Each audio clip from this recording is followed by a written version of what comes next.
El dinero promete seguridad, pero puede convertirse en el peor enemigo cuando divide a una familia. Cuando Isabel descubrió que sus padres estaban destruyendo 40 años de patrimonio familiar por venganza, tuvo que elegir entre lealtad y supervivencia. Las historias de familia son las que más nos marcan. Dale like, suscríbete y activa las notificaciones para más relatos que te harán reflexionar sobre los lazos que nos unen y los que nos destruyen. El sol se filtraba a través de los vitrales coloridos que adornaban la entrada de la hacienda Los Arrayanes, proyectando un mosaico de luces sobre el suelo de cantera rosa. Este había sido el hogar de la familia Vega por 3 generaciones, un símbolo de prosperidad en el corazón del Valle de Guadalupe, donde los viñedos se extendían hasta donde alcanzaba la vista. Isabel Vega, de 32 años, recorría los pasillos de la casona colonial con paso firme pero el corazón acelerado. Su cabello negro recogido en un moño austero contrastaba con el fuego en sus ojos. Acababa de recibir una llamada del contador familiar que le había helado la sangre. Su madre había intentado transferir 8 millones de pesos a una cuenta en Suiza sin el conocimiento de su padre. ¿Estás seguro, Ramón?, había preguntado Isabel, apretando el teléfono con fuerza. Completamente, licenciada. Y hay más, su padre ha estado firmando propiedades a nombre de otra persona. Isabel había crecido entre los aromas del mosto fermentando y las largas sobremesas donde sus padres, Ernesto y Carmela Vega, discutían apasionadamente sobre las próximas cosechas. Viñedos Vega era una de las vinícolas más prestigiosas de México, sus vinos habían ganado reconocimientos internacionales y la familia era respetada en toda la región. Pero últimamente, algo había cambiado. Las discusiones sobre vinos se habían convertido en silencios tensos. Las miradas cómplices se transformaron en reproches. Y las cenas familiares, antes bulliciosas y alegres, ahora eran campos de batalla donde las palabras se lanzaban como dardos envenenados. Isabel detuvo su andar frente al retrato familiar pintado apenas 5 años atrás. Su padre, Ernesto, un hombre alto de complexión robusta y bigote perfectamente recortado. Su madre, Carmela, elegante como siempre con su collar de perlas y ese porte de mujer que había crecido entre la alta sociedad de la Ciudad de México, y ella misma, con una sonrisa que ahora le parecía ingenua. El sonido de un motor interrumpió sus pensamientos. A través de la ventana, vio el Mercedes negro de su padre atravesando la entrada flanqueada por jacarandas en flor. Era hora de confrontar la verdad. Ernesto Vega entró a la casa con la seguridad de un hombre acostumbrado a que todos siguieran sus órdenes. A sus 65 años, mantenía la gallardía que lo había caracterizado en su juventud, aunque las arrugas alrededor de sus ojos contaban historias de preocupaciones recientes. Isabel, no esperaba verte hoy por aquí, dijo, besando a su hija en ambas mejillas. ¿No deberías estar en el laboratorio? Isabel dirigía el departamento de enología de Viñedos Vega, y normalmente a esa hora estaría supervisando las nuevas mezclas para la próxima cosecha. Necesitaba hablar contigo, papá. Es importante. Algo en el tono de Isabel hizo que Ernesto se tensara. Dejó su maletín sobre la mesa de caoba y aflojó su corbata. ¿Qué pasa, mijita? Me estás preocupando. Ramón me llamó esta mañana. Mamá intentó transferir 8 millones a Suiza. El rostro de Ernesto se transformó. Primero sorpresa, luego ira, finalmente resignación. Así que ya empezó, murmuró, más para sí mismo que para su hija.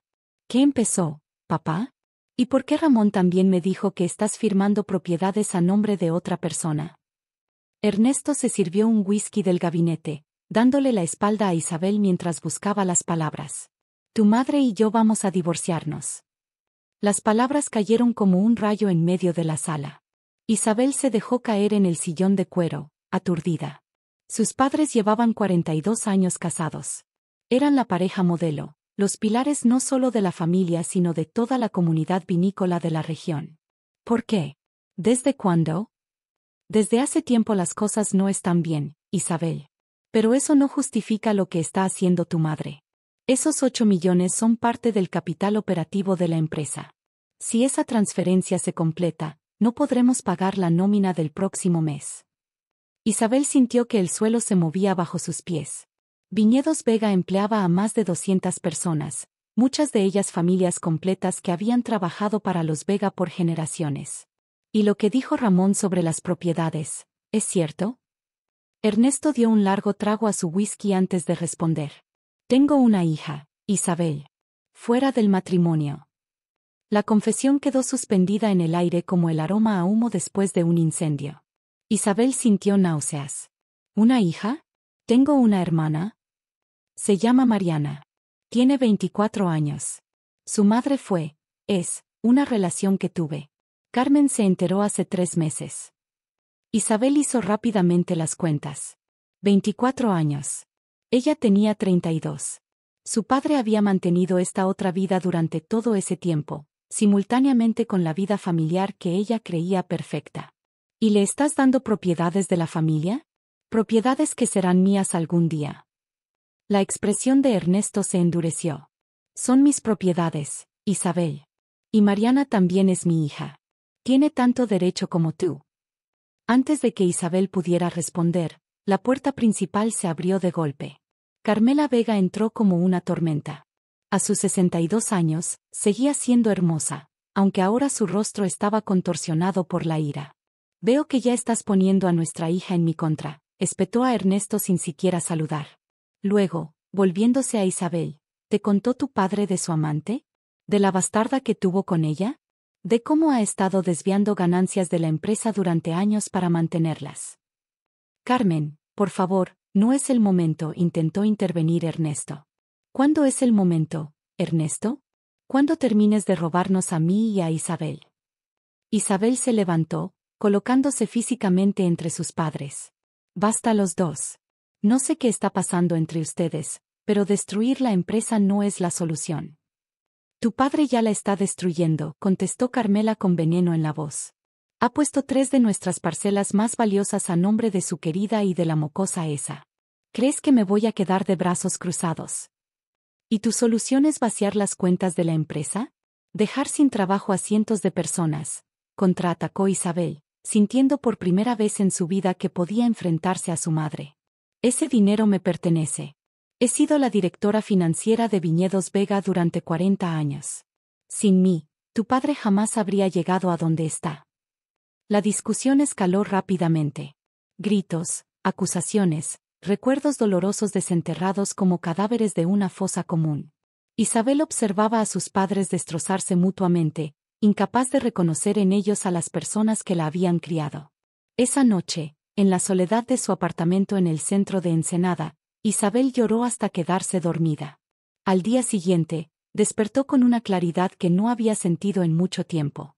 Sus padres estaban tan consumidos por el rencor que no podían ver que estaban destruyendo no solo su matrimonio, sino también el legado familiar y el sustento de cientos de familias. Isabel era la única que podía hacer algo. Durante las siguientes semanas, la guerra entre Ernesto y Carmela se intensificó. Abogados iban y venían de la hacienda. Los empleados caminaban sobre cascarones de huevo, temerosos de tomar partido. La producción comenzó a resentirse, y algunos distribuidores, al enterarse del conflicto familiar, comenzaron a reconsiderar sus contratos. Isabel trabajaba día y noche, intentando mantener la operación a flote mientras sus padres se destrozaban mutuamente. Revisaba contratos, hablaba con proveedores, calmaba los temores del personal. Y en sus escasos momentos libres, investigaba.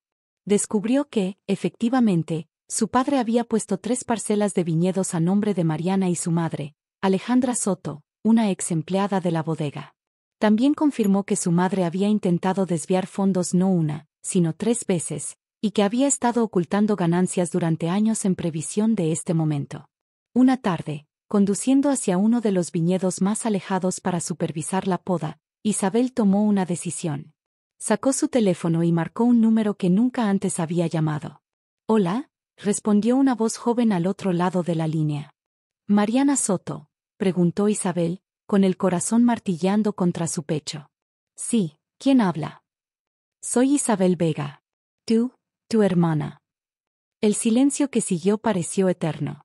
«Isabel», dijo finalmente Mariana, con una voz tan similar a la suya que resultaba inquietante. «He querido conocerte toda mi vida». Se encontraron en una pequeña cafetería de Tijuana, en terreno neutral. Mariana era más joven, más baja, con el cabello castaño en lugar de negro, pero los ojos eran idénticos a los de Isabel, a los de Ernesto. La conversación fue incómoda al principio, luego sincera, finalmente reveladora. Mariana no era la oportunista que Carmela había descrito. Era una joven que había crecido conociendo a medias a su padre, que nunca había pedido las propiedades que ahora estaban a su nombre. Yo no quería nada de esto, confesó Mariana, revolviendo su café. Pero mamá insistió. Dijo que era mi derecho, que finalmente papá estaba haciendo lo correcto. Isabel sintió una extraña mezcla de empatía y resentimiento. No era culpa de Mariana haber nacido en estas circunstancias, pero cada viñedo que llevaba su nombre era uno menos para el legado que Isabel había planeado continuar. ¿Sabes algo de vinos?, preguntó Isabel repentinamente. Mariana sonrió por primera vez. Estudié enología en Francia. Papá pagó mis estudios en secreto. Trabajo en una vinícola en el Valle de Napa, pero siempre he soñado con regresar a México. Esa tarde, mientras conducía de regreso a la hacienda, Isabel comenzó a vislumbrar una solución. Una semana después, con la ayuda de Ramón y del abogado familiar, convocó una reunión. Ernesto, Carmela, Mariana y Alejandra se sentaron en lados opuestos de la mesa en la sala de juntas de Viñedos Vega, mirándose con recelo. Isabel permaneció de pie, respiró profundo y comenzó a hablar. Los he reunido porque están destruyendo algo más grande que todos nosotros. Viñedos Vega no es solo un negocio, es el trabajo de generaciones, es el sustento de cientos de familias. Puso sobre la mesa reportes financieros, contratos cancelados, proyecciones desastrosas. Si continúan con esta guerra, no quedará nada para pelear en 6 meses. Luego, reveló su propuesta: dividir la empresa en 2 entidades separadas pero colaborativas. Viñedos Vega Norte, que incluiría las propiedades originales y sería dirigida por ella con Carmela como asesora financiera. Y Viñedos Vega Sur, formada por las nuevas adquisiciones y las propiedades transferidas, que sería dirigida por Mariana con Ernesto como mentor. Cada entidad será independiente financieramente, pero compartiremos tecnología, conocimientos y marca. El mundo exterior seguirá viendo una sola familia Vega, unida por el vino, no separada por el rencor. La propuesta fue recibida con escepticismo al principio. Carmela se negaba a ceder control, Ernesto no quería dividir lo que había construido, Alejandra desconfiaba de las intenciones de Isabel. ¿Por qué haríamos esto?, preguntó finalmente Ernesto. Porque es la única forma de salvar el legado Vega, respondió Isabel. Y porque la sangre Vega corre por las venas de Mariana tanto como por las mías. Durante las semanas siguientes, se negociaron los detalles. Hubo gritos, amenazas, momentos en que todo parecía a punto de colapsar. Pero finalmente, guiados por la determinación de Isabel y el deseo recién descubierto de Mariana de formar parte del legado familiar, llegaron a un acuerdo. El divorcio de Ernesto y Carmela prosiguió, pero ya no como una guerra sino como la disolución de una sociedad que había cumplido su ciclo. Las transferencias financieras ilícitas fueron revertidas. Las propiedades fueron redistribuidas según el nuevo esquema corporativo. Un año después, en la celebración de la primera cosecha bajo la nueva estructura, Isabel contemplaba el viñedo desde la terraza de la hacienda. Mariana se acercó, ofreciéndole una copa de vino. Es la nueva mezcla, dijo. Un poco de tus uvas Cabernet y mis Tempranillo. ¿Qué te parece? Isabel probó el vino, dejando que los sabores se desenvolvieran en su paladar. Complejo. Intenso. Con un final sorprendentemente dulce, describió. Como nuestra historia, sonrió Mariana. Al otro lado de la terraza, Ernesto conversaba con algunos distribuidores mientras Carmela, elegante como siempre, charlaba con invitados junto a Alejandra, ambas manteniendo una distancia cordial pero digna. No era la familia que Isabel había imaginado, pero era la familia que tenían ahora. Dividida pero no destruida, herida pero en proceso de sanación. Y lo más importante, el legado Vega continuaría, transformado pero intacto, por al menos una generación más. El sol comenzaba a ponerse tras las colinas cubiertas de viñedos. Isabel levantó su copa en un brindis silencioso. Por las familias que elegimos y las que nos eligen. Por los errores que cometemos y las segundas oportunidades que nos damos. Por el vino, que como la vida misma, necesita tiempo, paciencia y a veces una crisis completa para revelar su verdadero carácter. Por la familia Vega, dijo finalmente en voz alta. Todas sus ramas. Y mientras las copas se entrechocaban bajo el cielo anaranjado del Valle de Guadalupe, Isabel supo que había hecho lo correcto. Había salvado algo mucho más valioso que propiedades o dinero. Había salvado la posibilidad de que algún día, todos pudieran sentarse en la misma mesa nuevamente, unidos no por la perfección sino por la aceptación de las imperfecciones que los hacían humanos. Si esta historia te recordó conflictos en tu propia familia, recuerda que a veces se necesita más valor para reconciliar que para pelear. Comparte en los comentarios cómo has manejado situaciones familiares difíciles y no olvides suscribirte para más historias que tocan el corazón de lo que significa ser familia.